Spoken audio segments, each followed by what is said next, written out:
guys, welcome to Engineer Vibes. இன்னைக்கு நம்ம ஒரு பொட்டியை தாங்க அன்பாக்ஸ் பண்ண போறோம். அது என்ன பொட்டின்னு பாக்குறீங்களா? அமேசான்ல இருந்து நம்ம ஆர்டர் பண்ண பொட்டி தாங்க. இது பாத்தீங்கன்னா Dell new g15 தாங்க. வாங்க ஒரு குயிக்கான அன்பாக்சிங் பார்த்துடலாம்.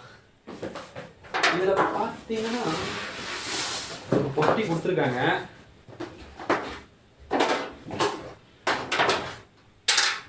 இந்த பொட்டிக்குள்ள நம்மளுக்கு இன்னொரு பொட்டி.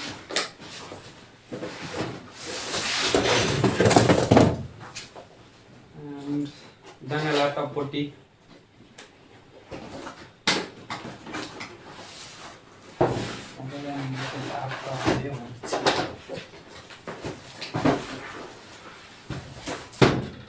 என்னோட சார்ஜர் பார்த்தீங்கன்னா சார்ஜர். ஸோ நம்மளுக்கு பாக்ஸில் பார்த்தீங்கன்னா ஒரு சார்ஜர் கொடுத்துருக்காங்க அண்ட் நம்மளோட லேப்டாப்புமே வந்திருக்குங்க.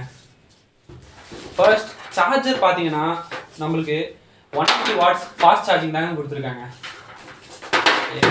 சார்ஜர் பக்கத்தில் வச்சுட்டோம்னு பார்த்தீங்கன்னா ஃபர்ஸ்ட் இப்போ லேப்டாப் பார்த்துருவோம்.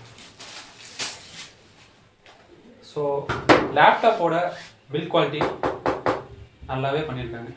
நான் இது வாங்கினதுக்கு மெயின் ரீசன் என்னன்னு பார்த்தீங்கன்னா கேமிங் தாங்க. ஃபர்ஸ்ட் இதனோட இம்ப்ரெஷன் பார்த்தீங்கன்னா எனக்கு ஒரு ரக்கட் ஃபீல் கொடுக்குதுங்க. ஸோ இதனோட பில்ட் குவாலிட்டி பார்த்தீங்கன்னா தரமாகவே பண்ணியிருக்காங்க, சொல்லவே தேவையில்ல. இது ஒரு கேமிங் லேப்டாப் பண்ணுறதுனால அண்ட் இது ஒரு கேமிங் லேப்டாப் பண்ணுறதுனால ஃப்ரண்ட்டில் நம்மளுக்கு ஒரு வெண்ட் கொடுத்துருக்காங்க அண்ட் பேக்கில் பார்த்தாலுமே நம்மளுக்கு ஒரு வெண்ட் கொடுத்துருக்காங்க. ஃப்ரண்ட்டில் பார்த்தீங்கன்னா நம்மளுக்கு பாதி வெண்ட் தாங்க ஒர்க்கிங்கு. அதுக்கப்புறம் இதனோட ஸ்பெக் பார்த்தீங்கன்னா மற்ற லேப் கம்பேர் பண்ணும்போது நம்மளுக்கு இதில் வந்து மைக்ரோசாஃப்ட் ஆஃபீஸ் 2021 வந்து ப்ரொவைட் பண்ணுறாங்க. கேமிங் லேப்டாப்பில் மைக்ரோசாஃப்ட் கொடுக்குறதுன்றது ஒரு சொல்லக்கூடிய வேண்டிய விஷயம் தான். அண்ட் இந்த ப்ரைஸ் 65,000க்கு இந்த ப்ரைஸில் நம்மளுக்கு வந்து RTX 3050 கிராஃபிக் கார்டு வந்து ப்ரொவைட் பண்ணுறாங்க. அது ஒரு சொல்லக்கூடிய வேண்டிய விஷயம். அண்ட் இந்த லேப்பில் நம்மளுக்கு போர்ட்ஸ் பார்த்தீங்கன்னா நம்மளோட ரைட் ஹேண்ட் சைடில் 2 USB போர்ட்ஸ் கொடுத்துருக்காங்க அண்ட் பின்னாடி பார்த்தீங்கன்னா ஒரு டைப் சி அண்ட் ஒரு USB போர்ட் அண்ட் HDMI ஒரு சார்ஜிங் போர்ட் கொடுத்துருக்காங்க. நம்மளோட லெஃப்ட் ஹேண்ட் சைடில் பார்த்தீங்கன்னா லேண்ட் போர்ட் அண்ட் ஹெட்ஃபோன் ஜாக்கும் கொடுத்துருக்காங்க. ஒரு டீசெண்டாக கவர் பண்ணியிருக்காங்கப்பா. அண்ட் என்னோட பேட்டரி பார்த்தீங்கன்னா ஃபர்ஸ்ட் டைம் சார்ஜ் பண்ணும்போது எங்களுக்கு 1 hour 30 minutes ஆச்சுங்க ஃபுல் சார்ஜ் ஆக. இதுக்கு மேலே தான் தெரியும் இது எந்த அளவுக்கு சார்ஜ் தாங்கும், எந்த அளவுக்கு வந்து சார்ஜ் எவ்வளோ ஃபாஸ்ட்டாக ஏறும். மோஸ்ட்லி ஃபாஸ்ட் சார்ஜர் கொடுத்ததுனால நம்மளுக்கு வந்து ஒரு 1.5 hour ஃபுல் சார்ஜ் ஆகும். அதெல்லாம் நம்ம குறை சொல்லவே முடியாது.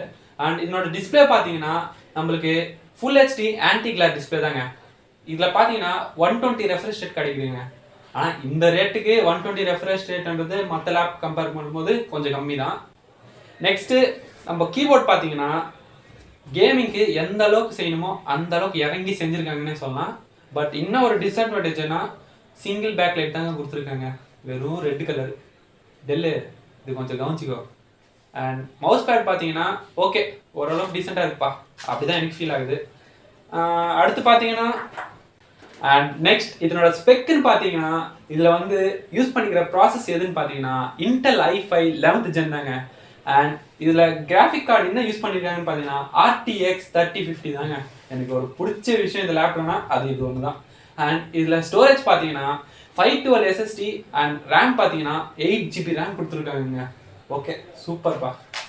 டெல்லுடா ப்ரோ, எனக்கு வந்து டெல்லு வேண்டாம் ப்ரோ, வேற லேப்டாப் சஜஸ்ட் பண்ணுங்க அப்படின்னு நீங்கள் கேட்டிங்கன்னா லெனோவா IdeaPad Gaming 3 இதே ஃபியூச்சர்ஸ் இதே ஸ்பெக்கு இதே கிராஃபிக் கார்டில் வெறும் 60Kக்கு இப்போ அமேசான் கிரேட் இண்டியன் ஃபெஸ்டிவலில் ஆஃபர் கொடுத்துருக்காங்க. மறக்காமல் யூஸ் பண்ணிக்கோங்க.